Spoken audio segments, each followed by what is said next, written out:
ദിലീപിൻ്റെ ബബ്ബബ്ബ എന്ന സിനിമയിൽ ലാലേട്ടൻ ഒരു ക്യാമിയോ റോൾ ചെയ്യുന്നുണ്ടെന്ന് നേരത്തെ റൂമേഴ്സ് പുറത്തു വന്നതാണ്. അതിപ്പോൾ കൺഫേം ആയിട്ടുണ്ട്. ബബ്ബബ്ബ സിനിമയിലെ ലാലേട്ടൻ്റെ ലുക്ക് ഇപ്പോൾ ലീക്കായിട്ടുണ്ട്. ലോങ് ഹെയറിൽ വളരെ സ്റ്റൈലിഷ് ആയിട്ടുള്ള ഡ്രസ്സ് ധരിച്ചുള്ള ലാലേട്ടനെയാണ് ഈ ഒരു പിക്കിൽ നമുക്ക് കാണുന്നത്.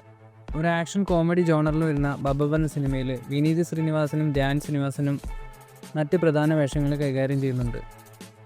കണ്ണപ്പ സിനിമയിലെ ലാലേട്ടൻ്റെ ഫസ്റ്റ് ലുക്ക് ഇപ്പോൾ റിലീസ് ചെയ്തിട്ടുണ്ട്. സത്യം പറയട്ടെ, എനിക്ക് അത്ര ഇഷ്ടപ്പെട്ടില്ല ഈ ഒരു സിനിമയുടെ ലാലേട്ടൻ്റെ first look.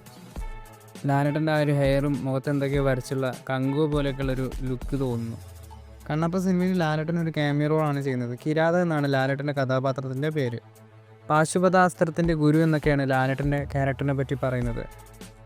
The victor over the victorious എന്നും the legendary Kirata of the forest എന്നൊക്കെയാണ് സിനിമയുടെ ഈ ഒരു പോസ്റ്ററിൽ ടാഗ് ലൈൻ കൊടുത്തിരിക്കുന്നത്. എന്തായാലും ഏപ്രിൽ 25-നാണ് ഈ ഒരു സിനിമ തിയേറ്ററുകളിൽ റിലീസ് ചെയ്യുന്നത്. എന്തായാലും ലാലേട്ടൻ്റെ ലുക്ക് വളരെ ആവറേജ് ആയിട്ട് തന്നെയാണ് എനിക്ക് തോന്നിയത്. എന്തായാലും കണ്ണപ്പ സിനിമ നല്ലൊരു സിനിമയായിട്ട് മാറട്ടെ എന്ന് നമുക്ക് പ്രതീക്ഷിക്കാം.